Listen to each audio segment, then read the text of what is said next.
This KFAN podcast is sponsored by Builders and Remodelers, exclusive Twin Cities provider of Elements Windows. Get the highest quality windows at unmatchable value. Visit buildersandremodelers.com for more details. And music legend Paul McCartney bringing his Got Back tour to U.S. Bank Stadium October 17th. Tickets drop July 18th at 10 a.m., but you can beat the rush. Register now for the artist presale at paulmccartneygotback.com. One night, one icon. Don't miss it. Full details, KFAN.com, keyword calendar. Richard from Stillwater checking back in to confirm that he was actually supporting our position and just doubling down on the need to make that a bigger part of the discussion as well. Dan, how about we talk about how the collective bargaining agreement for university union employees has been up since January, and the university doesn't want to budge to pay the hardworking laborers who take care of the infrastructure, security, food, among many other things for everyone around campus. These people deserve to make wages depending on cost of living and raises for their dedication as well. Are you aware of that? Is that ongoing? I hadn't heard of that. No, that was not.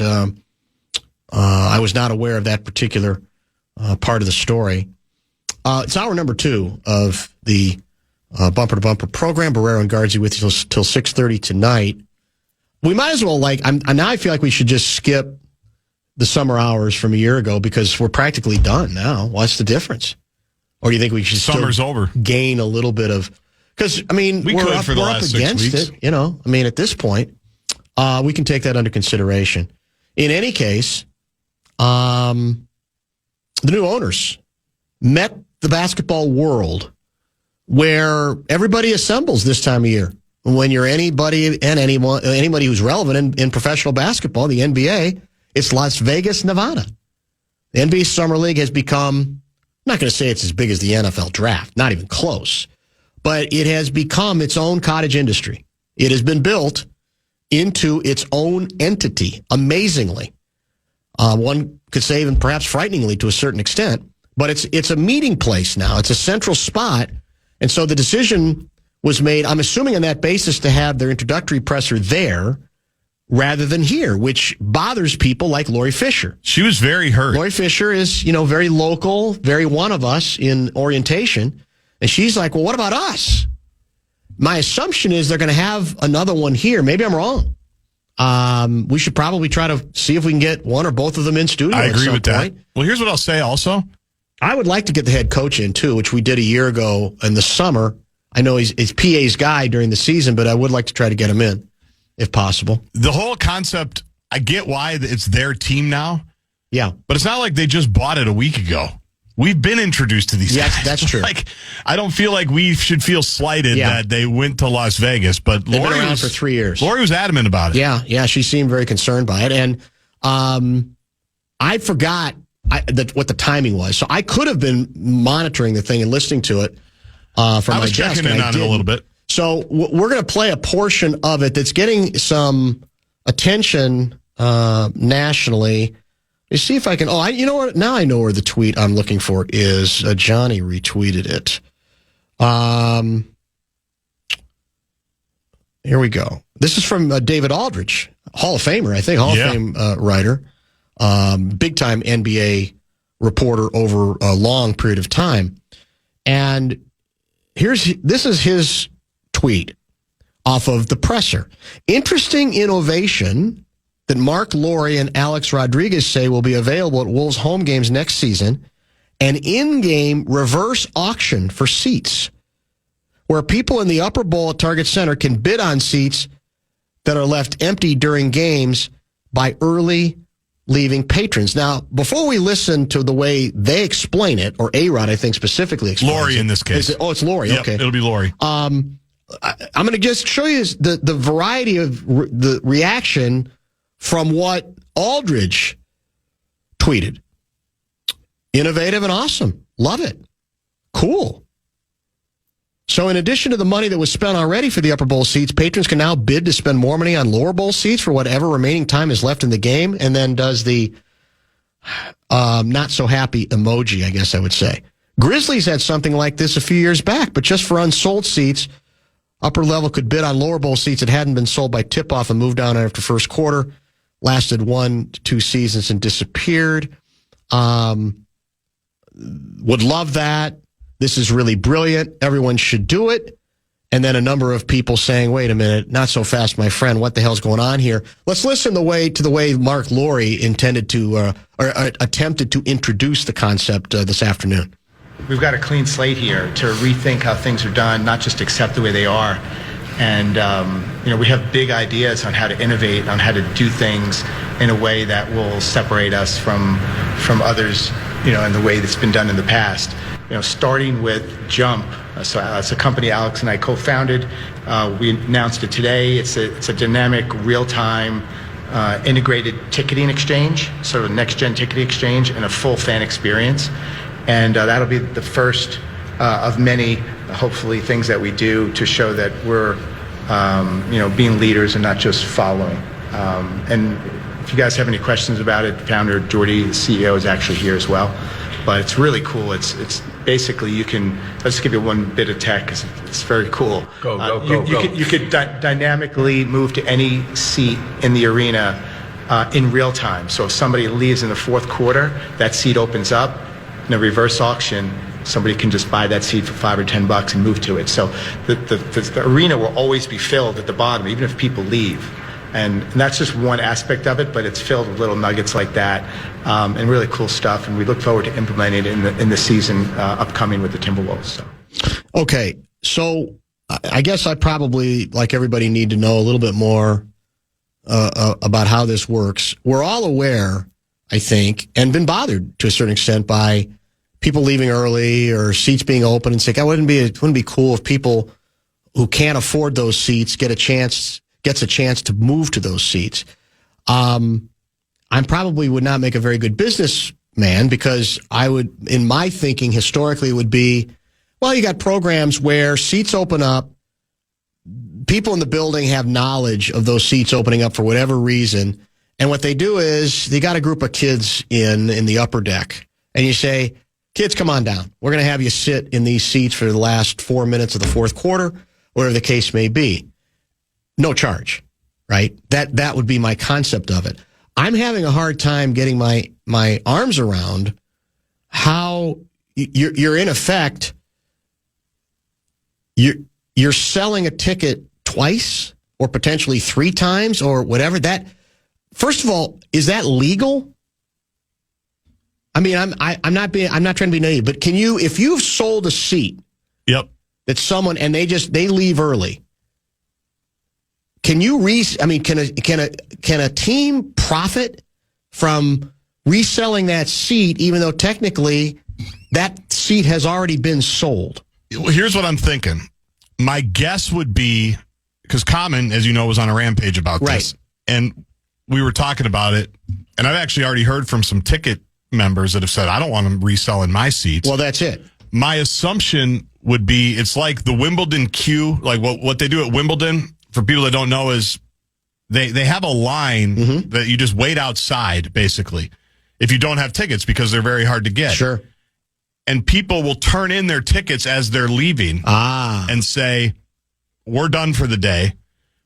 You can resell these, basically giving the consent. I would think the way I obviously don't know tech very well, but my guess would be you would have to give consent. Yeah, would you not? That would be my guess. Is you would have to tell the app, tell the technology, we're leaving. Our seats are up for grabs. Feel free to resell them.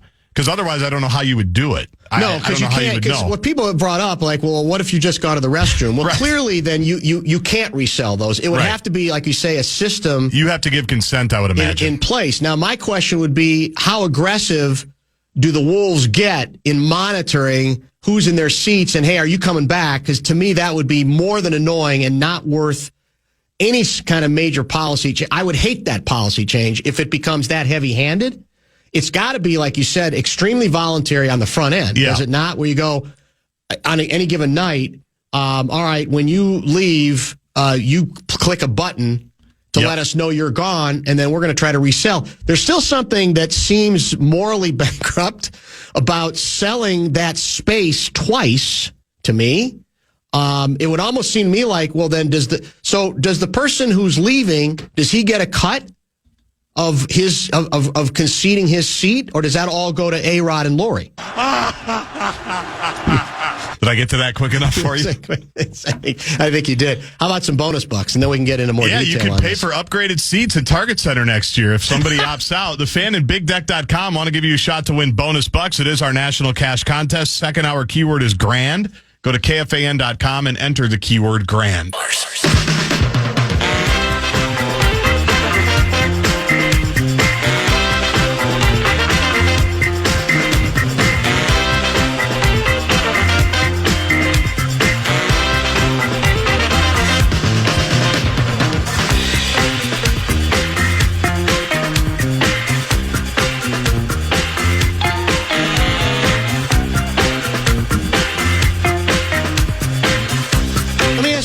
A broader question regarding this new ticket concept introduced by Mark Lowry, and as you mentioned on I think the Enough Said program today, which will be at its regular time on Fox 9 at 9:30.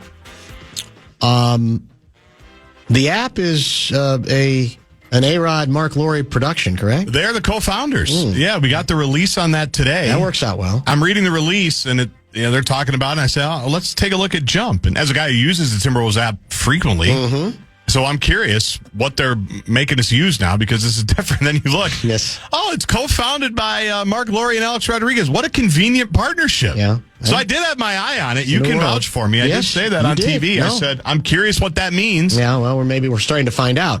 But let me ask you, let's leave aside the ethics of this and the morality of this, and let's just ask a more general question. What's the percentage of people who you think are in the upper deck at a given game? Let's say in another really good season where the Wolves are hot, man. They are the talk of the town again. They figured this stuff out. Randall's playing great from the beginning of the season. They're getting greater play from the kid Dillingham at the point guard, and it's looking good. And you got the app, and there's 6 minutes to go in the game. And you find out that for an extra $10, you can get, row 12 near courtside or whatever the case. It wouldn't be courtside, but let's say row 12. Are you clicking on spending the extra money? Are you saying, hell yeah, it's exactly what I'm going to do? Or are you offended by it?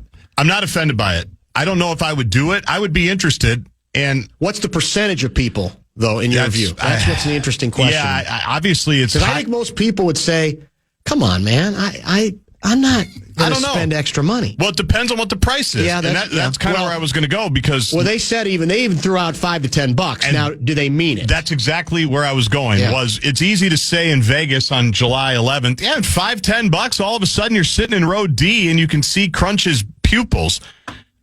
That'd be great.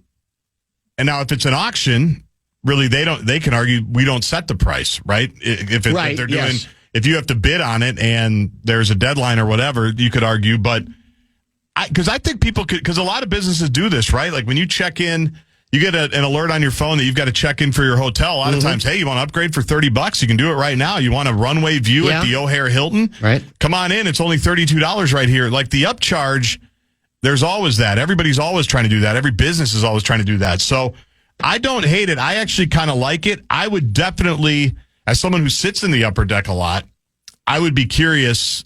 I'm definitely going to check it out. I would definitely look at it on a game-to-game basis and say, is it worth it for me to jump up to section 115 from wherever I am? I would take a look at it. Now, I don't speak for everybody, but I think it's an interesting thing to think about. Early text coming in. My question would be, are those nosebleed seats then cheaper from the jump because they now have the ability to sell the beautiful people seats twice? I think that's the correct answer to all of these questions. The reverse ticket auction is how the U of M can solve all of its athletic budget shortfall issues. They should think about that, honestly. Yeah, that's true. Not even for the budget shortfall, but just for the fan experience. They should think about that at some of their places, especially at Williams, where they have the two decks. Hell yeah, for $10, that's less than a beer.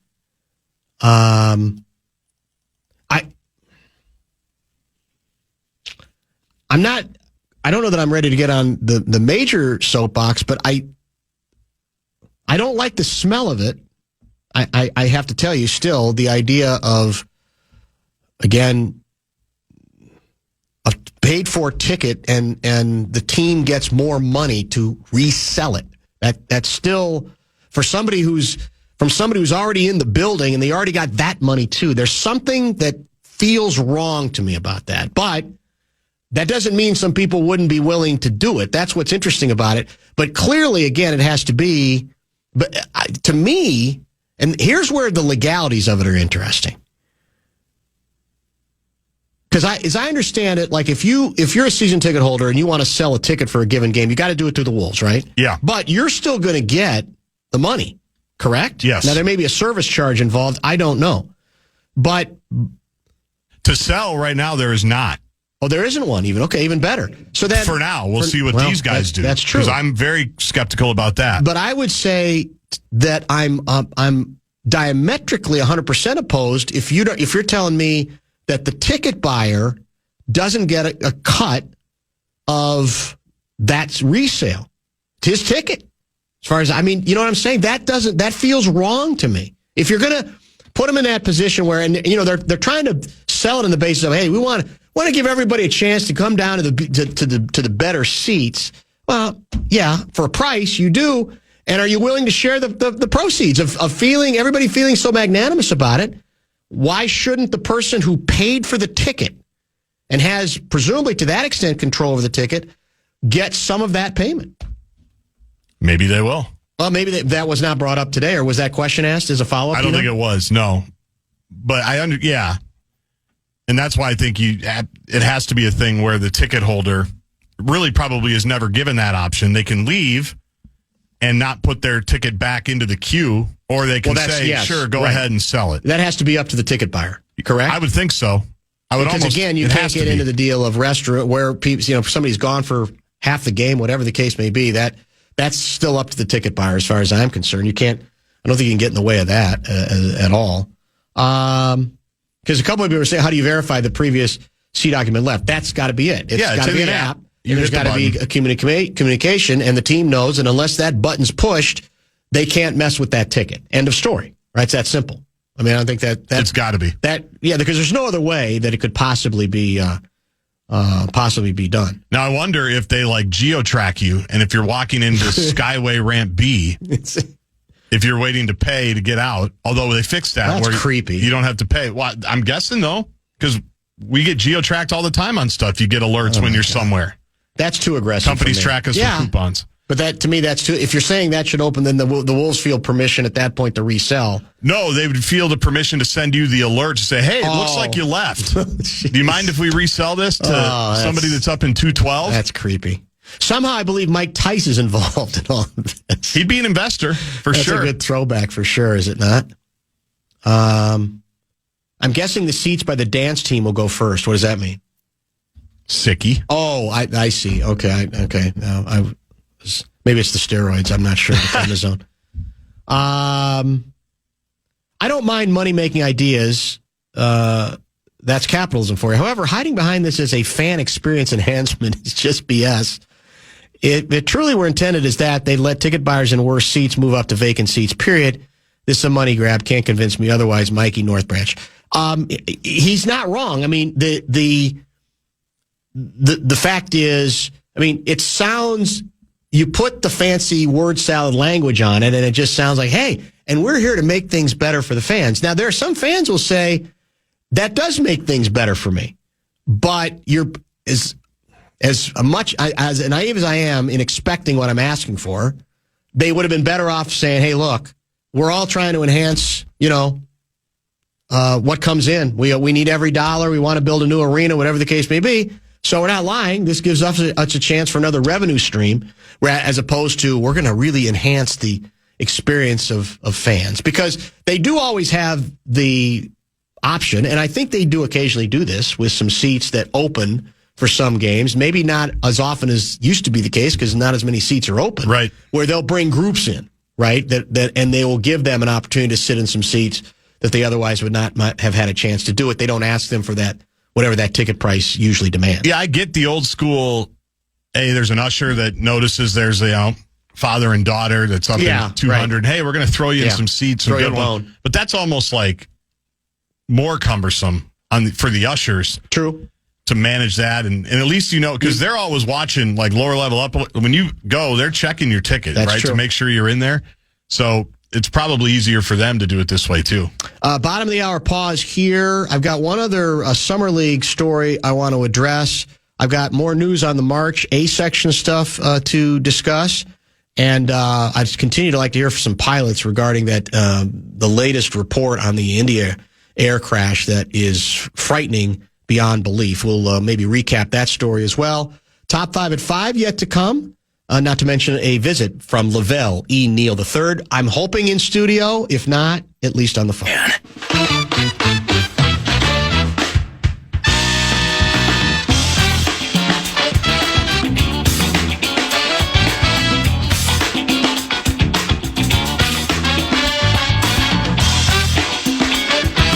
Preliminary report into the Air India crash last month casts a great deal of attention on the actions of the pilots. Both fuel control switches, which are used to turn the engines off, were moved to the cutoff position, the report says. It says that in the cockpit voice recording, one of the pilots is heard asking the other why he did the cutoff. The other pilot, it says, responded that he did not do so. Not specified which voice is which. At the time the aircraft took off, co-pilot was flying the plane while the captain was monitoring. At least 260 individuals killed in the crash. There was one survivor who escaped the wreckage through an opening in the fuselage. The Air India Flight 171 crash, the report indicates that both engines on the plane were almost simultaneously flipped from run to cutoff. I think the gap was supposed to be no greater than a single second. And of course, flipping to cutoff almost immediately cuts the engines and starves them of fuel. This typically happens when a plane has arrived at its destination, the engines are turned off, and there's emergency scenarios in which it might occasionally take place as well. And we discussed this when the story broke earlier. This is a BBC report on the report. And I wanted to get back to some text that came in reacting to that. We'll also revisit the ticket controversy, if you want to call it a controversy, what might be coming in the future for Timberwolves fans in terms of during game ticket opportunities as well. But here's a kind of a cross-section of texts that have come in regarding the pilot situation. If you want insight into the problems that arise between pilots and co-pilots, watch the latest season of The Rehearsal on HBO. This is not a show I've ever watched. I've heard a lot about this season, which is, in fact, I think the whole premise of it is, I got a program here that could resolve lots of the issues that still rear their heads despite all of the programs that are in place between pilots and co-pilots. I think it's half comedy, half tongue-in-cheek, half an attempt to be true. Have you watched that show? I have not. With it? I'm familiar with it, but I haven't watched it yet. The buttons are right beside each other, but they are designed so you can't accidentally move them. Air traffic controller here. I'm unsure about Indian requirements to fly an airliner, but here in the U.S., pilots are required to fly in simulators for a bunch of hours before ever taking live controls in order to build that muscle memory. If this report is true, I don't see any way that this isn't an intentional error of turning the engines off, and that has been raised, and it's difficult, even though that's not in, I don't believe in this reporting on the report, it's the obvious fair question that must be asked, and earlier was thrown out about, well, you mentioned it, and also a couple of pilots said that, sorry, based on what I'm hearing, this is deliberate. There's not any way to screw this up accidentally. Is it possible both pilots instinctively did the appropriate thing by cutting the fuel, and one pilot asked, what did you just do, as in he knew what was going to happen? And not that any one pilot did it intentionally, etc. I'd be interested to hear from any pilots what the chain of command / protocol is for cutting fuel, and to hear the black box audio for context of the voice. That's from Flim Flam. I don't think that makes any sense. both pilots instinctively did the appropriate thing by cutting the fuel. That's the inappropriate thing. There's nothing appropriate about cutting the fuel in that situation in any way, shape, or form, unless you're deliberately trying to cause a crash. Fuel cutoff switches are right behind the throttles. It would be very unlikely that a pilot accidentally turns it off even with fatigue. So I'll be glad to hear from some more pilots between now and 6:30 tonight on this particular issue. Speaking of pilots, texter, let's see what area code this is. This is 715. Dan, thanks for mentioning the name of Jim Tillman. I grew up in Chicagoland and have fond memories of him on TV doing weather. That's right. And as a, let me scroll down here pretty quickly. Hold on. I lost it all of a sudden. And as a special commentator on air disasters. Yeah, that's why we started using it, quite frankly. It was mainly for that. But we did talk about his career. He had a number of really good shows in TV because I, too, grew up in the area and did weather for a number of... Just had a great... I don't know how to describe the Tillman manner. Can you? He just had such a reassuring... Well, it's actually what you want in a pilot when you're on the plane. Yes, he was calm, but there just was a demeanor about him, yeah. And he knew, he knew what he was doing, and he knew what he was talking about as well. He was a absolute great resource to us. We absolutely loved having him on and miss him greatly for sure. Getting back to the slightly less significant ticket issue, this Jump, it's called the Jump app, is that correct? They call it Jump, yeah. It's an app, it's a platform. Yes. That A-Rod and Lori co-founded with another tech bro. And then that was the subject that was broached during the press conference today. We played the sound from Mark Lori earlier. Maybe we play some of it again for the top 5. Jump ain't that complicated. Someone leaves, tells the app they're leaving. If you're in the arena, have the app, and you want to move down, bid on the seat. If you win the bid, move down. My question is, who gets the money from the auction, the Wolves or the guy who had the seat and already paid for a full game's worth? Well, that's where the rubber meets the road on this particular story. Now, I don't know if maybe that was explained in a question and answer part. I didn't hear, I wasn't listening to the presser. I think you were in and out of it. Yeah, I don't think they got that deep on it. I think I don't think there was any real follow-up about it. Right. Quite frankly, certainly not to the level that we're discussing it now. So I'm leaving at halftime. I'll start an auction for my ticket for just the second half and see what I can get. Sure, A-Rod gets a cut, but it's a seat holder to seat holder transaction. They said it was like Uber in the arena, which indicates like a seat share situation. But does that indicate then you are going to get the ticket holder is going to get a cut? That's to me. Part of to me, that's a rather crucial question. I had a couple more. See, I wouldn't have an expectation that I would get paid for it if I'm choosing to leave. You know what I mean? Like, I'm not saying you shouldn't have one. I'm saying I wouldn't, if I'm leaving in the third quarter, right. I'm not making that decision because I think I can make an extra $15 on the way out. You know, it'd be a nice perk if I could. That'd be great. Maybe it would actually even help me soften the blow of saying, well, I was hoping to stay for the whole game, but my 6-year-old's having a meltdown and we got to get her home. Right. But hey, I might make $20 on my way out. Maybe that would make it easier for me to go. I don't know. For me, it's a different question or a different issue. For me, it as a concept, it makes it more palatable to me than the team is getting an extra. They've already gotten for that ticket $578, maybe more. They're going to get, and they're going to get an extra. Now you could say, well, what are they? They don't really make that much. If it's literally $5, but we don't know that it's going to be $5. What if it's $40? In concept, morally for me, that doesn't sit well with me. That if you're gonna present it as, hey, we're trying to make things to enhance the fan experience. Well, then to me, I think you have to have some acknowledgement of the ticket buyer who purchased the ticket. And I think it actually, for me, then becomes easier to accept if they're at least getting a piece of what they are giving back away rather than the team getting another piece. To me, that distinction's fairly important. For other people, it might not be. And again, if you got enough money, you may not care at all that they're double dipping, in effect, for the seat. The Wolves are double dipping and getting an extra amount of money. I don't know.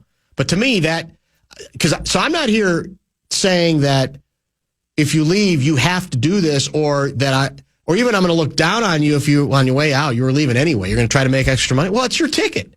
I mean, whether you sell that ticket at the front end or not, I mean, if you sell the ticket at the front end, the Wolves aren't getting a second bite of it, right? They're just getting, you've already paid that money, correct? Yes. Now, on the current platform they have, and they had to kind of change this and make it more transparent right about midway through the season. The seller did not have any fees, but there were extra fees for the buyer. So in essence, they've already been kind of getting an upcharge from the person that's buying the ticket, not from the person that's selling the ticket. The fees have been which also did, I think, impact people that wanted to sell it a little bit, because the person, like if you were buying my season ticket, you were going to pay more for it, even at face value, than I was, because they would tack on a different fee. Yes. So they've kind of already been doing this a little bit, and they sent out a big email like in January that said, explaining it more just that we're more putting transparently. Yes, it's going to be, the all-in ticket price is now going to be shown when you hover over it on the seat map. So there's already been some of that. So maybe they are continuing it where the team's going to get some and the ticket buyer's going to get some. I don't know. Yeah. Obviously, a lot of people are talking about this, so those questions are going to be asked, and we're going to get those details, I'm sure. I don't see this being a Timberwolves only thing. If these guys spent the money to create this, it has to be sellable to all arenas and sports. I bet the owner of the seats put it on the app when they leave and make the money, and there's a service charge for Mark and A-Rod. Too many assumptions that the Wolves make the money reselling the seats. You're getting worked up over hypotheticals. Details are unknown and speculative on how it works. Hold your horses and maybe praise the fact that the new guys are doing something innovative and new, 2 words that weren't in Glenn's vocabulary. You can live in that world if you'd like. My world, on the basis of being in this business and being around owners, especially new ones when they come aboard, that's the time to be very vigilant and be very specific and be very concerned about, they're all, I don't know how naive that 507 individual is, but these folks, and this doesn't make them criminals, these folks are in this always to maximize money. So at the front end, I think I think we have every right to wonder, but even before we get the details, to question. When you come up with something that's this different, there's a million questions. And we should be able to ask them from the front end. I don't apologize for that at all. It's not even a matter of getting worked up. It's laying it out. We've laid out a number of the different possibilities here of how this might work. But no, vigilance is what you need at the front end, man. Because if you think these guys aren't going to take advantage of every opportunity that they have to make more money, you're the one living in a dream world. Again, that doesn't mean they can't be quote-unquote innovative. But if you don't think part of their innovation for them is defined in part as how can we continue to maximize our profits, and then you're naive. And I would say that always becomes part of the story on the front end. All right, what are the changes you're going to make? And when we say innovation, who is going to pay for that innovation? That's all. That's never going to be a thing. We got too much experience with too many new owners who come in and look.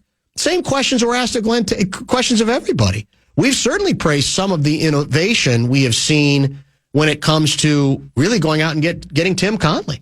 I mean, I'm hardly a Glenn Taylor apologist, for God's sake, but that doesn't mean that if you raise something this unusual, that people aren't going to react and wonder, who's getting that money? Where's that going? How's that going to work? Exactly. Those questions are fair to ask literally from the very moment. And it's the onus, frankly, to me, is on them to make sure that they reassure people, or at least they clarify exactly what they have in mind. Well, one of the things I said while you were gone and the ownership transition was official, everything was announced, was one of the things I think the Wolves did a really good job of, out of necessity, because the team was so bad, was a handful of years ago, they made it very appealing, even if the team wasn't very good, because of the value, because of the perks, because of the benefits. Right. to be season ticket holders and to be purchasers of the tickets. And then when they got good, the Pat Bev year, as I call it, the first play-in year with Finchie, they didn't go crazy and all of a sudden start, at least publicly, raising prices to ridiculous levels. Obviously, the playoffs was a different level. Yes. But everybody does that. I think they did a good job of kind of making the Timberwolves ticket experience seem like a really good value, even if you were paying a lot more money or maybe more money than you were a couple of years ago. And that's what I caution them to not lose. To don't appear like you're being greedy. Don't appear like you're nickel and diming us at every spot. Exactly. And so this kind of falls into that category. You're 100% right. And this is the time where people's radar is up more because we have the other elephant in the room. They have made it clear. A-Rod made it clear in this studio when he was with us. Was that last summer or the summer before? 2 summers ago. 2 summers ago. Hopefully we can get him back, or both of them back, I hope. That we're going to want a new arena, but our plans is to go private, which is the trend. They may mean it. My assumption is they may know they have to mean it, but on the front end, those are the kinds of questions people have a right to ask and wonder about. And, look, I have not been as hung up as neither one of us is hung up on the A-Rod history in baseball. Which is bad. I mean, it was deceptive, it was dishonest, and quite frankly, worse than that was what he did to people for a while. Yep. Who tried to report on his level of cheating, right? None of that was good. I don't think any of it's defensible. I wasn't as obsessed with it in terms of, well, then I can't even think about this team until he doesn't gain control of the club. I was not as affected by that. But I will say, for people who are, less trustworthy, and even for me to that extent, you go, well, then this is where it might carry over a little bit to say, okay, well, how honest are you going to be with us? How straight are you going to be with us regarding some of these quote unquote innovations? And who's getting in? When you say innovations, is that for more money, et cetera? So the front end is when they have the great opportunity to sort of set the tone and, as you say, reassure or explain. And where they're giving us double talk or where it seems a little shaky, then that's what all new owners get called on or get tough questions asked of them. They have to be, I think, fully prepared for that. I do think, I don't know about you, I will be surprised if they think that they're going to be able to get any kind of meaningful financial contribution for a new arena. I agree with that. That goes beyond maybe some tax benefits. Yep, they'll get something. Or that kind of thing. But the direct money, I don't think that's a non-starter. My assumption is they've been around here long enough to get the lay of the land. I don't think there's any stomach for it. I don't even think the Wild are going to be as successful as they, because I think that's coming up again. Agreed. They're going to bring it up again in January, according to Russo, I think, with the state legislature. I don't like their chances. Now, they may have a little greater chance if they try to integrate it with, well, it's a bigger development thing we're talking about. But even then, I'm not sure. So to me, they've got to be smart enough to know that. And then it's, okay, what is this other plan? And maybe they got something. I mean, it's happened. Where we say in Golden State, it was done, or in San Francisco for the Warriors, and Clippers guy did it as well. Now, yes, Clippers guy's got more money than everybody combined. Ballmer built the Intuit Dome on his own. Yes. Chase Center was primarily financed through private investment by the Warriors ownership group, about $1.4 billion. So the trend in their own league is to not do it publicly. Yes. And as we've said a million times, and you would have appreciated it, I went on a Barrero-like rant, I thought, about they keep getting asked about whether or not the team's going to move, and we're not going to move the team. And they were asked about it that whole week, and it's just like, there's nowhere for the team to go. We need to move on from that. We need to get over that. So there's not even that. The Vikings were the last team locally that could have used that did use that a little bit with the LA thing, right? I don't even think NFL teams can do it as much anymore. The whole leverage point. Well, we want to stay, but we got another town that's going to build us a new stadium if you don't. I just think that leverage point, because the valuations of these franchises have gotten so big, and the second you get a new arena, they go up even further. The public, I think, has gotten smart to it. And you and I were both public money guys, yes, right? Correct. Historically, yes. Understanding why it was important. Now I think... Within limits, yes. Yeah, of course. But we understood why public funding, why it would be something worth investing in as a public.